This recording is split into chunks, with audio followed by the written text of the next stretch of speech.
Alors, on est avec Maxime Delan, journaliste à l'agence QMI, avec les différents faits divers et autres. Oui. D'abord, je commence par te dire que tout comme Alexandre Dubon, Dubo, Dubé, toi aussi, tu te ramasses. C'est un slogan, lui. C'est maintenant, tu seras mieux connu comme Maxime Delan, la la la la, Delan, la la la la la la la la la. Hey, ton nom, c'est une toune. J'aime ça, de l'an 2000, de l'an bon point. De l'an bon point. Je les ai tous entendus. Ben, moi, je suis ailleurs, là, pardon. Oui, non, c'est très bon. Hey, J'aime c'est ça. chien, ça. J'aime ça. On Tu fais t'écoute, bonne Max, première on impression. t'écoute. Merci. Non, je veux te parler. Tu sais, moi, je baigne dans le milieu criminel, pas parce que j'en fais partie, Non, mais parce que je tu le couvre l'observes. quotidiennement. Merci Puis, de le rappeler. ça fait des mois. Et je suis pas habitué sur ce côté-là. Ça fait des mois que je le répète. Je trouve ça inquiétant ce qui se passe avec nos jeunes et les très jeunes adultes. Je trouve que les crimes graves, il y en a de plus en plus qui commettent des crimes graves. Je veux te parler de ce qui s'est passé dans la nuit de samedi à dimanche à Saint-Hubert. Vers 2 heures du matin, une madame qui appelle au 911, une madame complètement paniquée, une madame âgée.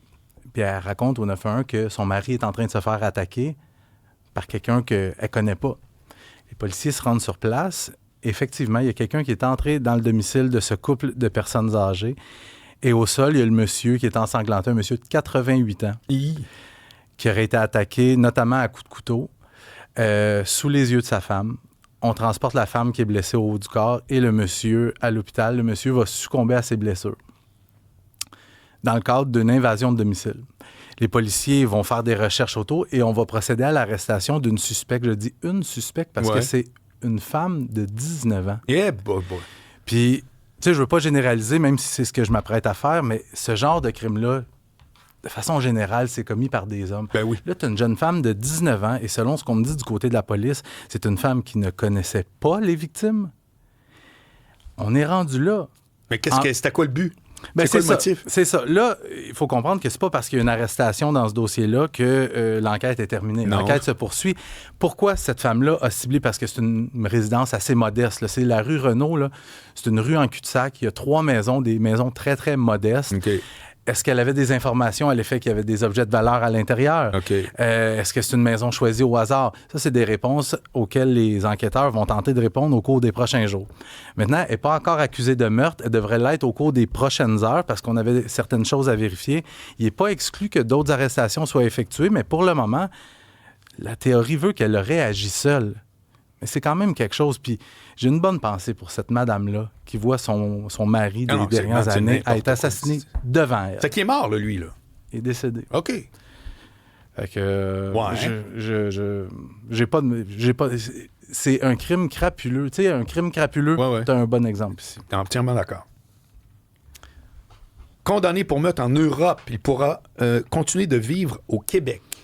Oui, monsieur. Le gars, il s'appelle Angel Brahimi. C'est un homme originaire de l'Albanie, en Europe de l'Est, qui va pouvoir continuer de mener sa petite vie ici au Québec sans avoir peur d'être envoyé dans son pays où il a été condamné pour un double meurtre. La Cour d'appel a tranché et a décidé qu'on n'autoriserait pas son extradition pour qu'il aille purger sa peine d'emprisonnement de l'autre côté de l'Atlantique.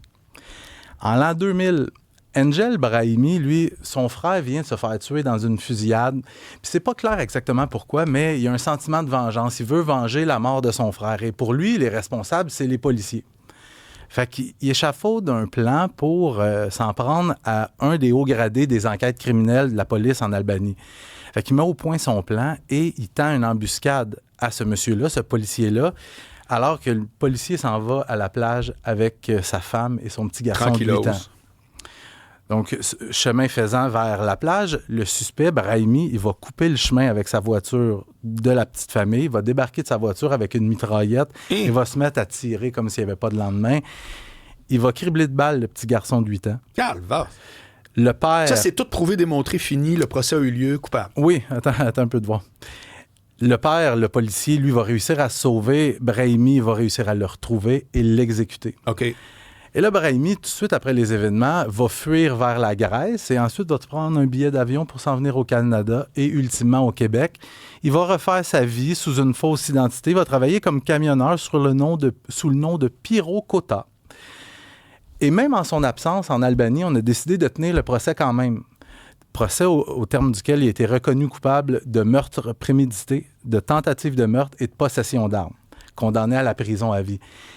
Les autorités albanaises ont travaillé avec Interpol, avec toutes sortes de corps policiers du monde entier pour réussir à le traquer et à finir par le retrouver au Québec en 2023. OK. Mais là, les avocats de Brahimi, en Albanie, ils veulent son extradition, ils veulent le revoir là-bas, ils veulent leur criminel.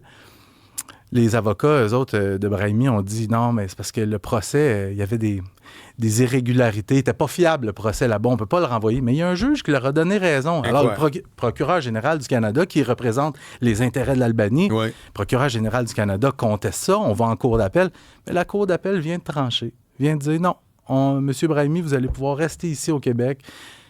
Même s'il a été condamné, c'est un double meurtre quand même. C'est-tu genre qu'on trouve que la cour là-bas n'est pas crédible? C'est-tu un peu ce qui est invoqué? Parce qu'il faut qu'il y ait une raison logique, juridique d'abord. Eux autres, ce qu'ils estiment là-bas, c'est que les preuves n'étaient pas assez solides pour le condamner. Ouais. Mais moi...